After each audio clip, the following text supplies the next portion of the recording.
challenges that we face and the opportunities that we have in the Antarctic geothermal heat flow community, which is represented by most of the people that are standing here.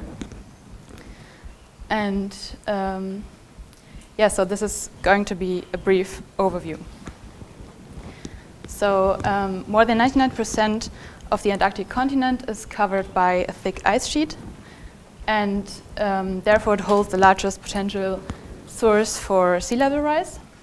And in order to model the ice sheet, geothermal heat flow is a very important boundary condition, because it is a key contributor to the basal melt. It influences the ice rheology, the basal friction and sliding velocity, and erosion. And it's also important to understand the isostatic response of the solid Earth to a possible ice sheet retreat. In Antarctica, we have very few direct measurements of the thermal gradient. As you can see, so Antarctica is roughly almost the same size as Europe, so these are very few measurements. And also even fewer are measured directly into the bedrock. And there, as you know, we have to see the influence, or we have to measure below ideally 100 meter or even below 1,000 meter, so that we are not affected by the surface temperature. And we have to wait for the thermal equilibrium between the borehole fluid and the wall rock, and we have to wait for the dissipation of the heat from drilling. This can take up to 10 to 20 times the drilling time. And towards the interior of the continent, we only have measurements within the ice, so where the bedrock is not reached. And these are prone to high uncertainties, because we have to make sure that the ice is really frozen to the bed, so that we can exclude heat sources such as basal shear or horizontal advection. Also, the time for equilibration can take up to 2 years.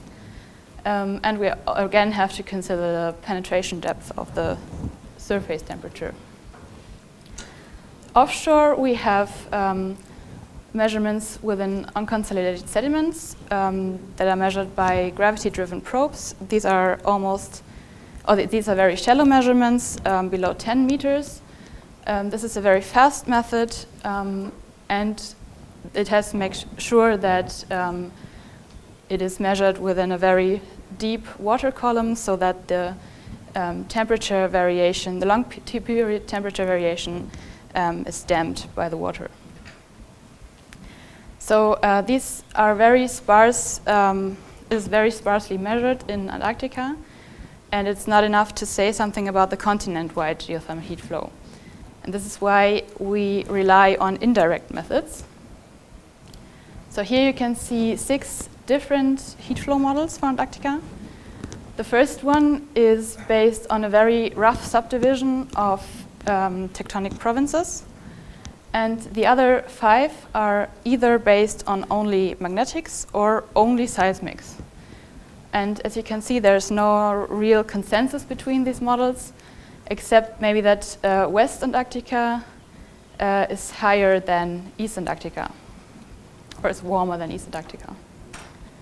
And in the recent years, there are 3 new heat flow models that are using statistical methods, where we can directly incorporate the direct heat flow estimates that we have on the continent, and which are also partly using multiple sources of information instead of only one. There's still a remaining issue of low resolution of the models. And in the study by Felicity McCormack and others, they showed that the spatial variability of geothermal heat flow can have a huge influence on the calculated melt rates.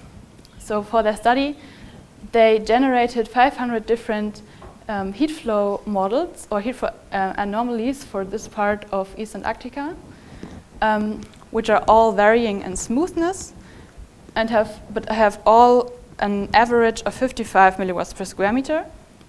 and they have one realization where they have only one value for this whole area of 55 milliwatts per square meter. And then they put this into their ice sheet model and compare the calculated melt rates, and they see that for this constant heat flow, the melt rate is always lower than for all the different realizations with spatial variation. So this really showed us that the ice sheet models require high resolution and well-constrained geothermal heat flow maps. And the different available heat flow maps that we have all indicate different scale length, depending on the depth and the characteristics of the heat source that they consider. So for example, mantle heat flow represents the longest scale length, and then the crustal parts added on top of that. And most of the geothermal heat flow models are able to capture some parts of the neotectonism, the long period wavelength of the volcanoes, and the lithospheric component. But most of them are not able to capture details such as the heat production. And especially high heat producing elements can happen on a very small spatial extent, but influence the heat flow with a similar magnitude as the lithospheric component. So this is really highly influencing the geothermal heat flow. There are also components such as groundwater and topography, which both have very wide influence on the scale length and have both negative and positive influence on the heat flow. So they can lead to focusing or defocusing effects. And all of these different components are very unconstrained in Antarctica. And one very high uncertainty is still the composition and the structure of the lithosphere. So one idea to tackle this problem is to have a look at Antarctica's Gondwana neighbors. So Australia, India, and Africa, because they indicate geological and structural similarities that we see in, for example, magnetic data. And we can use then statistical methods that are in connection with this geophysical data and use it, for example, for heat production values that we have in abundance, for example, on Australia, and extrapolate it onto the Antarctic continent. And heat production, as you know, is very crucial for heat flow. And so I wanted to introduce a new geological database for Antarctica. It's called Petrochron Antarctica. This is now a continent-wide database which holds a large data on geochemical and geochronological information, and it is in a standardized form that is also fit the global data base. And this is really useful for such statistical methods.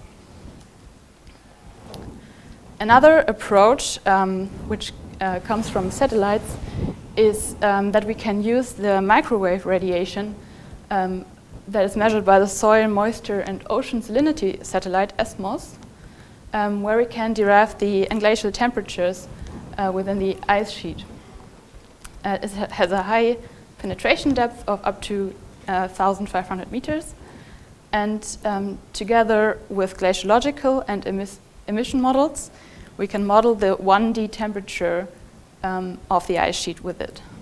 And this so far is only valid for the Antarctic plateau, because there we can neglect the effects of horizontal advection and deformation. But this is currently extended to a three-dimensional ice model and also using neural networks. So within these models, the geothermal heat flow and the mean annual accumulation need to be modified in order to simulate the ESMOS data. So there we can have another constraint on the geothermal heat flow. I want to also mention the white paper, so if you got interested, there's a really nice paper, Antarctic Geothermal Heat Flow Future Research Directions, which gives you more details on this topic. And I want to introduce INSTANT, so meaning instabilities and thresholds in Antarctica.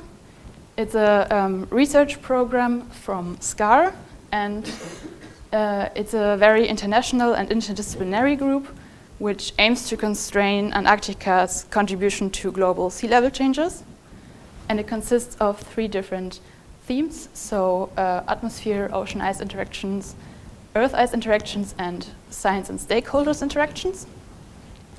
And as you can see, Antarctic geothermal heat flow is one subcommittee under theme 2, which is led by Tobias, Stål, Alex, Burton-Johnson, and me. And we are holding a meeting on July 7th to kick off the group and to start a regular seminar series. So if you're interested in joining, we're always happy to get new people involved, and then you can contact me or write us an email. And I want to resume the talk with some open key questions that we have to tackle in the future. So one important factor is how can we generate the geothermal heat flow models on finer scales? Then we need to evaluate existing models. So what can we learn from the differences between the models that we have? And can we agree on a consistent uncertainty metric so that the comparability is better? And we have to understand the solid earth and cryosphere interactions. So how is the ice sheet in models actually responding to the heat flow models and the uncertainties that we have? Thank you for your attention.